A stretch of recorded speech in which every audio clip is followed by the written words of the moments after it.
You people, you're 70 virgins in heaven, that's why you kill people, etc., etc.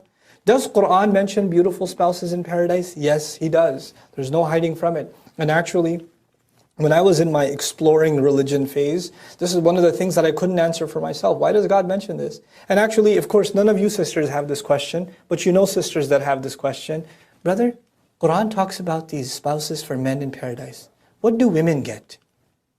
None of you have that question, of course, because you know someone who does. Right? So I'm just talking to that someone. You can tell them about their confusion when we're done with this discussion. Because never has a sister come to me and said, I have this problem. She says, my cousin, my friend, there's a sister I know who was asking me, and I was wondering how I could answer her. Okay, we'll play along, that's fine. No problem. But the question actually arose in my mind too. What's the deal with these kinds of like sensual rewards and beautiful women and all of this stuff? And they're physically being described too. This surah actually minimally describes them physically. But even then, why? And I was kind of seeking the answer, and rahimahullah, I had very brief conversations with this man, Dr. Israr Ahmed. Very briefly did I get to personally meet him. And it was one of those, it's a very intimidating personality, rahimahullah. He passed away. And he was actually visiting New York, and he's sitting there, and the first time I saw him without his hat on, sitting on a couch, and one of the uncles at Mahbub's house, he's sitting there, and he's lost in thought. He had like Pat Riley slick hair back, and I was like, yeah, that's scary. So I'm just sitting next to him, awkward silence, and of all the things that could have come, I had so many questions. I was like, so, why does Allah talk about Hur in paradise? Oh God, what have I done? That's all he knew of me. Okay. So he tells me something. This is his own insight, but I found it profound. He said that he said it from one perspective, and then actually an elder that I love and respect a lot, again in New York, and shared with me another perspective, piece of wisdom that it satisfied me at least. I don't know if it'll satisfy you, but I'll share what I found to be satisfying to me. He said, young men in a society that are exposed to fahsha all the time, the thing that the Prophet fears for his ummah is shamelessness the most. And our religion, compared to any other, is the most conservative and the most restricting when it comes to interactions between men and women. From dress code, to the kinds of conversations you can have, to khalwa, to being alone with a non-mahram, to the settings and gatherings and things like that. It has the most restrictions. After all, you guys haven't gone through it, but if you get a chance, go back to the recordings and go through Surah An-Nur. Surah An-Nur talks about even the code of people coming and knocking on your door, that they shouldn't just walk into your house. Let the women make the arrangements and be in a separate place and all of that. There's a proper code, and so much so that there are hours of the day where your children can't walk into the bedroom. They have to knock outside. You have to have code put in your home for gender interaction. It's pretty amazing stuff. How boys after a certain age or kids after a certain age can't share a blanket. They can't even share a blanket with each other. There's so many incredible restrictions about this stuff. There's so many precautions about this stuff in our religion. It's kind of something to wonder about. And then the exact opposite is described in Jannah. Right?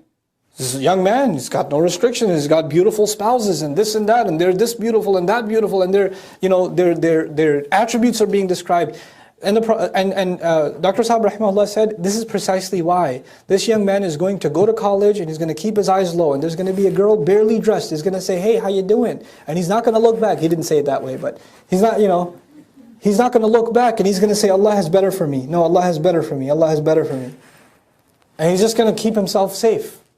Even though his raging hormones inside are asking him to, his eyes are begging to look. His curiosity is begging.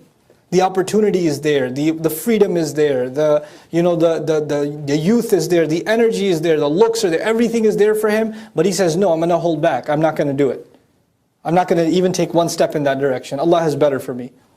All his friends are heading in that direction and he doesn't. And then it's only a matter of Allah's brilliant justice that in Jannah, the drinks that we were forbidden, He offers. The joys we denied ourselves, Allah offers and says, look how you held yourself back. Here you go. Enjoy. Go ahead. I've opened that door for you. So it's actually the reversal of the same restrictions Allah's put on us in this dunya. That's why haya is so important here. You want to party in Jannah, you better watch your haya here. Allah doesn't deny that we have temptations. He doesn't deny that we have thoughts. He doesn't deny that, waswasa comes to us all the time. Read psychology on how many times men think about these things in a day, the average man. You can't deny this, that it's there, that Allah put it inside us. زُيِّنَ لِلنَّاسِ حُبُّ الشَّهَوَاتِ مِنَ النِّسَاءِ, number one. But Allah will allow that to be exercised in Jannah in this way. Now, the second issue is Allah described this for men. How come He didn't describe such a thing equivalent for women? We get multiple wives. How come they don't have multiple husbands, etc., etc.? If you want to be really crude about it. So, this was another bit of wisdom. It was actually, I was asked to do an experiment at Sunday school. I was asked to conduct an experiment. It was an experiment with a bunch of teenage boys and a bunch of teenage girls.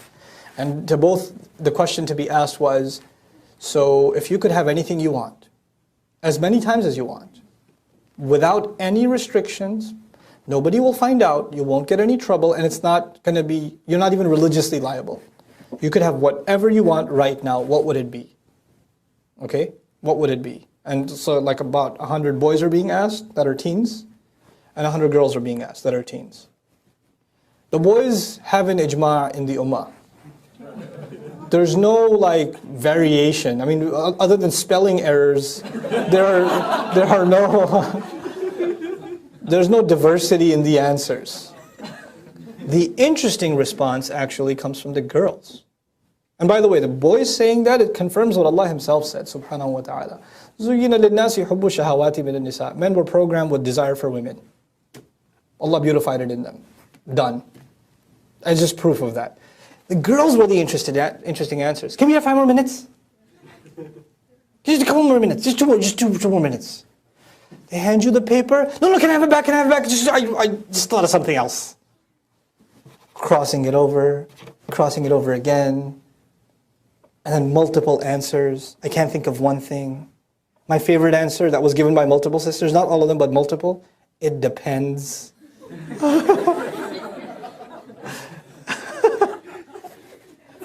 It's too good. It's too good. I just want to be with my mom. Some sort of pony. All kinds of answers.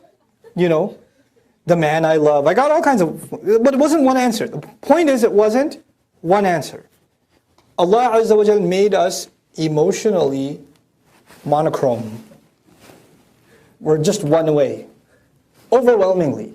I mean, there are unique individuals that love books more than they love women, or, there are those.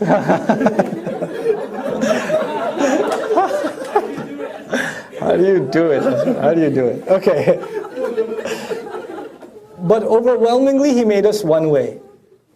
And so Allah described it. Now, I don't want to appease to sisters. This is my own conviction, and I'm not shy. Personally, I don't think I'm shy to explain what Allah Azza wa Jal does. We have to be true to Allah's word. We're not here to make anybody happy or upset. We're just here to explain to the best of my understanding, what Allah Azza wa Jal says. Okay?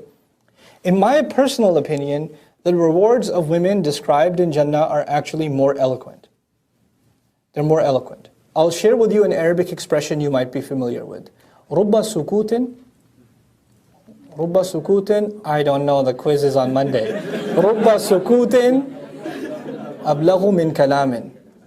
Perhaps silence speaks more loudly than speech.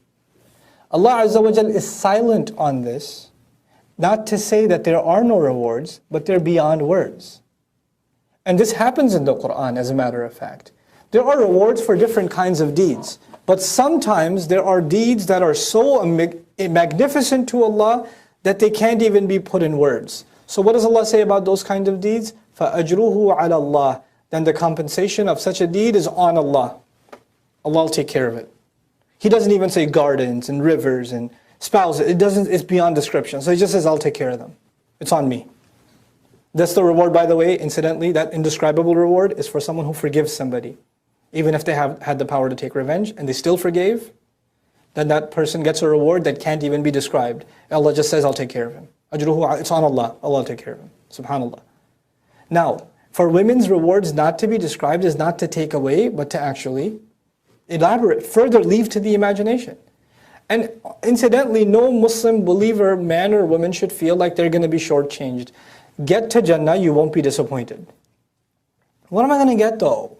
I don't know if I'll like it. You'll like it. What's the proof you'll like it? Surah Fussilat. Surah number 41. Allah Azza wa Jalla says to all of humanity, وَلَكُمْ فِيهَا مَا تَشْتَهِي أَنفُسُكُمْ. You will have whatever you desire. That's open to men and women. Whatever you want will be there. And then some. And then some. وَلَكُمْ فِيهَا مَا تَدَّعُونَ. And whatever you might come across, later might pop in your head. You place an order for something later on. Oh wait, but I wanted that too. Fine, you can have that too. You can't just, it's not like you already placed the order, it's non-refundable. You're stuck with it. No, you can change your order. You can order something else. Great. That door is open to both men and to women.